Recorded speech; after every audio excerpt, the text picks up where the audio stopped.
Hello everyone, welcome back to another video. अगर आपका IGNOU B Ed entrance exam 29 March 2026 को होने वाला है तो ये वीडियो आपके लिए बहुत ही इम्पोर्टेंट है, क्योंकि इस वीडियो में हम करने वाले हैं 25 most important questions of teaching aptitude. ये जो क्वेश्चंस करने वाले हैं ये बिल्कुल सेम कंसेप्ट का क्वेश्चंस एग्ज़ाम में आने के बहुत ज़्यादा चांसेस हैं, क्योंकि ये हैं PYQ बेस्ड ट्रेंड पर और एक्सपेक्टेड पैटर्न के ऊपर जो एग्ज़ाम आने वाला है। अगर आप चाहते हैं कि आपका जो टीचिंग एप्टीट्यूड का स्कोर है वो 20+ जाए, तो ये वीडियो एंड तक ज़रूर देखें, क्योंकि हम इन्हें सिर्फ आंसर नहीं देने वाले, हर क्वेश्चन का simple explanation plus concept clear करने वाले हैं। तो चलिए स्टार्ट करते हैं। फर्स्ट क्वेश्चन बिना टाइम वेस्ट किए, which of the following is the main objective of teaching. Teaching का मेन ऑब्जेक्टिव बताना है, क्या होता है। मेन ऑब्जेक्टिव क्या है? टीचिंग का मतलब है कि रोट लर्निंग नहीं बल्कि थिंकिंग डेवलप करना। तो हमारा क्वेश्चन बी जो ऑप्शन है वो बिल्कुल करेक्ट हो जाएगा। फर्स्ट क्वेश्चन का option B, developing thinking ability, बच्चों के अंदर थिंकिंग एबिलिटी डेवलप करना। उसके बाद है second question, child centred education mainly focus करती है, किसके ऊपर फोकस करती है? ये फोकस करती है लर्नर्स के ऊपर। ऑप्शन जो हमारा बी है, स्टूडेंट या लर्नर पर फोकस करती है, बी करेक्ट हो जाएगा। उसके बाद है third question, learning is the best define as.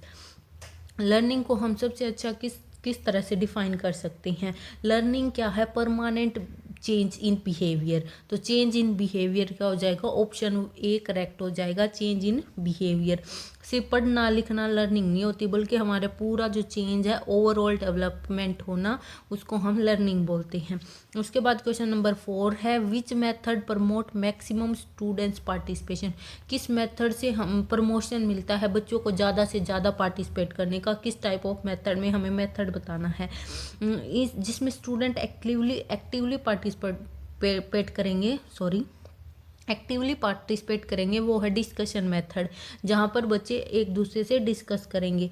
Lecture method है वो पैसिव मेथड है, तो हमारा बी ऑप्शन करेक्ट हो जाएगा। उसके बाद फिफ्थ क्वेश्चन है, एक गुड टीचर शुड बी। एक अच्छा टीचर कैसा होना चाहिए? स्ट्रिक्ट बिल्कुल नहीं, फ्रेंडली, ओनली फ्रेंडली नहीं, फ्रेंडली हो सकते हैं पर एक लिमिट में।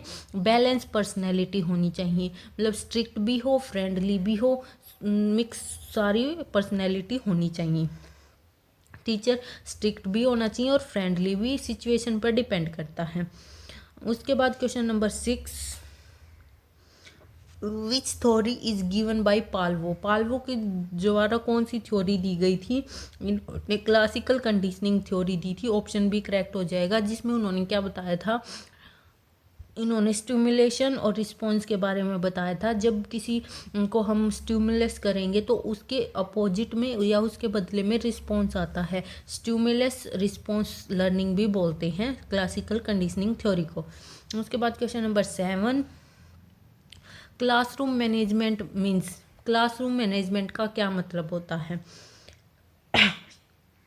क्लासरूम मैनेजमेंट सिर्फ कंट्रोल करना स्टूडेंट को बिल्कुल नहीं होता। ऑर्गेनाइजिंग टीचिंग लर्निंग प्रोसेस बिल्कुल correct. Punishing student, giving homework बिल्कुल गलत है। ये क्या है? क्लासरूम मैनेजमेंट ऑर्गेनाइज होना लर्निंग और टीचिंग की पूरी प्रोसेस को, जहाँ पर टीचर अच्छे से पढ़ा रहा हो, जो स्टूडेंट हैं वो लर्न कर रहे हो। तो ऑर्गेनाइजिंग टीचिंग लर्निंग प्रोसेस क्या है? Classroom management, option B correct हो जाएगा। उसके बाद क्वेश्चन नंबर 8 है, motivation in teaching helps to. मतलब टीचर अगर लर्निंग में मोटिवेट करता है तो किस चीज़ में हेल्प मिलती है? लर्निंग में, ऑप्शन बी करेक्ट हो जाएगा।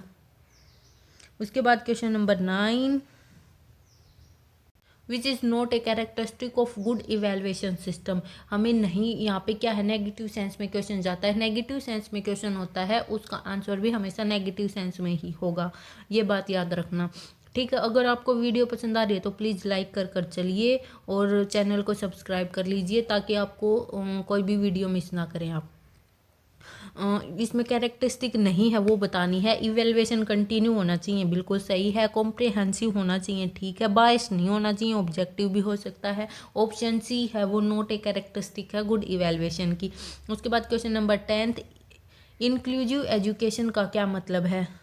ये पॉजिटिव मीन्स में आंसर है तो ओनली क्या जाता है, नेगेटिव सेंस का ऑप्शन होता है। इसीलिए जहाँ पे पॉजिटिव सेंस का आंसर हो वहाँ पे नेगेटिव सेंस का ऑप्शन बिल्कुल भी ठीक नहीं होगा। केवल इंटेलिजेंट स्टूडेंट के लिए नहीं, ओनली डिसेबल्ड के लिए नहीं, ऑल स्टूडेंट के लिए बिल्कुल ठीक है, और ओनली पुअर स्टूडेंट ये भी नहीं है। इंक्लूसिव एजुकेशन क्या होती हैं, जहाँ पर इंटेलिजेंट भी हो, डिसेबल्ड भी हो और नॉर्मल भी हो, पुअर स्टूडेंट भी हो, उसको क्या बोलते हैं, इंक्लूसिव एजुकेशन। उसके बाद question number 11, which is a sign of effective teaching. हमें इफेक्टिव टीचिंग का साइन बताना है। क्लास में साइलेंस हो, बिल्कुल नहीं। स्टूडेंट इंगेज हो, ठीक है। केवल टीचर बात करे, बिल्कुल नहीं। लेस क्वेश्चन, कम क्वेश्चन पुट हो, ये भी गलत है। स्टूडेंट क्या हो, इंगेज्ड हो। एक्सप्लेनेशन में क्या कि जो टीचर एक्सप्लेन कर रहा है वो क्लास एक्टिव हो, उसी को हम इफेक्टिव टीचिंग बोल सकते हैं, जहाँ पर क्लास एक्टिव होगी। उसके बाद question number 12, communication in teaching should be. Teaching के अंदर कम्युनिकेशन है वो किस टाइप का होना चाहिए, 1 वे बिल्कुल नहीं, 2 वे बिल्कुल ठीक है, नो कम्युनिकेशन नहीं, फॉर्मल बिल्कुल नहीं। ये क्या बताया है, टीचिंग क्या है, जहाँ पर बच्चे सीख रहे हो, टीचर पढ़ा रहा हो। केवल पढ़ा रहा हो, बच्चे नहीं सीख रहे, तो ऐसा नहीं हो सकता, ये 1 वे है, ऐसा बिल्कुल नहीं होना चाहिए। कम्युनिकेशन दोनों तरफ से होनी चाहिए टीचिंग के अंदर। उसके बाद which method develop critical thinking. इनमें से कौन सा मेथड है जो क्रिटिकल बच्चों के अंदर थिंकिंग को इंक्रीज करता है या डेवलप करता है, कौन सा जगह, प्रॉब्लम सॉल्विंग। उन्हें कोई भी प्रॉब्लम दीजिए ताकि वो सोल्व करें और उनकी क्रिटिकल थिंकिंग डेवलप हो। ऑप्शन भी करेक्ट हो जाएगा। उसके बाद question number 14, role of teacher in modern education. Modern education के अंदर जो टीचर का रोल है वो क्या है। मॉडर्न एजुकेशन के अंदर ना तो टीचर कंट्रोलर है, ना डिक्टेटर है, ना ऑब्जर्वर है। वो क्या है, फैसिलेटर है, मेंटोर है, मोटिवेटर है, गाइड करता है, वो क्या है, फैसिलिएटर। ऑप्शन बी करेक्ट हो जाएगा। उसके बाद क्वेश्चन नंबर 15, री इन्फोर्समेंट इज रिलेटेड टू। जो री इन्फोर्समेंट है वो किससे रिलेटेड है, पहले तो ये समझिए री इन्फोर्समेंट क्या होती है कि बच्चों को बढ़ावा देना। ये 2 टाइप के हो सकते हैं, नेगेटिव भी, पॉजिटिव भी, ठीक है। ये किससे रिलेटेड है हमें ये बताना है। ये रिलेटेड है लर्निंग स्ट्रेंथिंग से, जो बच्चे को बढ़ावा दे सीखने के लिए, ये बिहेवियर को स्ट्रॉन्ग बनाती है। ऑप्शन सी करेक्ट हो जाएगा। उसके बाद question number 16, which is not a learning domain. हमें ये बताना है इनमें से कौन सा डोमेन ऑफ लर्निंग नहीं है। नहीं पर याद रखना, नोट पर कई बार हम ना जल्दी में नोट पर फोकस नहीं करते और हमारा क्वेश्चन गलत हो जाता है। कोग्निटिव भी है, इफेक्टिव भी है, साइकोमोटर भी है, क्या नहीं है, इमोशनल ओनली। ऑप्शन डी है, ये कोई भी लर्निंग डोमेन नहीं है। ये तीनों डोमेन ब्लूम टैक्सोनॉमी के लर्निंग डोमेन है। उसके बाद question number 17, which factor is affected learning most. हमें ये बताना है इनमें से कौन सा फैक्टर सबसे ज़्यादा इफेक्ट करता है। एनवायरनमेंट करता है, मोटिवेशन करता है, इंटेलिजेंस करता है। Option D all of these. ये तीनों चीज़ें लर्निंग को इफेक्ट करती हैं, एनवायरनमेंट भी, मोटिवेशन भी और इंटेलिजेंस भी। उसके बाद question number 18, which is an example of intrinsic motivation. Motivation क्या है, 2 टाइप का है, एक्सटर्नल और इंटरनल। एक्सटर्नल क्या है, जैसे कि हमें कोई पनिश कर देगा उसके बहस से हम पढ़ते हैं, या हमें प्राइज मिलेगा उसके लालच में पढ़ते हैं। इंटरनल क्या होता है, इंट्रिंसिक, जो हमें अंदर से प्रेरणा मिलती है, ना किसी रिवॉर्ड के लिए, ना किसी मार्क के लिए, सिर्फ इंटरेस्ट के लिए, ना पनिशमेंट के लिए। तो ऑप्शन सी करेक्ट हो जाएगा। इंट्रिंसिक क्या होता है, इंटरेस्ट के द्वारा मोटिवेशन। उसके बाद question number 19, teaching ads help in. जो टीचिंग एड्स होती हैं, पहले तो ये समझिए टीचिंग एड्स क्या होती हैं, जो टीचर टीचिंग के दौरान बच्चों को जिन चीज़ों से हेल्प करके उन्हें लर्निंग करवाए, ठीक है, उसको क्या बोलते हैं, टीचिंग एड्स। जैसे कि चार्ट हो गए, पोस्टर, कोई ऑडियो विजुअल एड्स होगी, उनको हम क्या बोलते हैं, टीचिंग एड्स, ठीक है। इसमें ये बताता है किस में हेल्प करती हैं, टीचिंग को बोरिंग बनाने में, बिल्कुल नहीं। मेकिंग इफेक्टिव करेक्ट है। कन्फ्यूजन के लिए बिल्कुल नहीं, टाइम वेस्ट के लिए नहीं। ये किसके लिए होती है, ताकि बच्चे आराम से समझ सके। ऑप्शन भी करेक्ट हो जाएगा। उसके बाद question number 20, which is the best teaching method for primary level. बच्चों जो 5वीं तक के बच्चे हैं उनके लिए सबसे अच्छा मेथड कौन सा है टीचिंग का, हमें ये बताना है। लेक्चर मेथड नहीं, प्ले वे ठीक है। डिक्टेशन क्या होता है कि कोई लिख दिया उसी के इंस्ट्रक्शन के ऊपर चलना, नोट्स बिल्कुल नहीं। तो ऑप्शन बी करेक्ट हो जाएगा, play way method. Primary level पर जो लर्निंग होती है वो प्ले से ही बेस्ट हो सकती है, प्ले वे मेथड सबसे अच्छा है, एक्टिविटी बेस्ड या प्ले वे बेस्ड। उसके बाद question number 21, which skill is essential for a teacher. सबसे जो इम्पोर्टेंट स्किल है जो एक टीचर के अंदर होनी ही चाहिए वो क्या है। उनकी राइटिंग अच्छी हो सकती है, सेकेंडरी है। ये जो रीडिंग है ये सारे क्या है, साइलेंस, ये सारे सेकेंडरी हैं, ये तो कुछ रेलिवेंट ही नहीं करता। ऑप्शन ए करेक्ट है, कम्युनिकेशन। टीचर के लिए सबसे ज़रूरी स्किल है कम्युनिकेशन। उनका अगर कम्युनिकेशन अच्छा होगा तभी टीचिंग लर्निंग प्रोसेस एफिशिएंट होगी, ठीक होगी। उसके बाद question number 22, which type of A question improves thinking. किस टाइप के क्वेश्चंस हैं वो थिंकिंग को इम्प्रूव करते हैं, हमें ये बताना है। क्लोज एंडेड बिल्कुल नहीं, ओपन एंडेड ठीक है, यस नो बिल्कुल नहीं, ऑब्जेक्टिव ओनली नहीं। क्लोज एंडेड क्या होते हैं, किसी ने क्वेश्चन किया उसका जवाब दिया और वहीं बंद हो गया। ओपन एंडेड क्या होती हैं, क्वेश्चन में से क्वेश्चन निकलना, ये थिंकिंग और क्रिएटिविटी को बताते हैं। यस नो वाले में, ऑब्जेक्टिव वाले में सिर्फ आंसर दिया और क्वेश्चन खत्म हो जाता है। ओपन एंडेड क्वेश्चन ऐसे होते हैं जहाँ से एक क्वेश्चन का आंसर दिया वहीं से दूसरा क्वेश्चन निकल जाता है। तो ऑप्शन बी करेक्ट हो जाएगा 22 का। उसके बाद 23,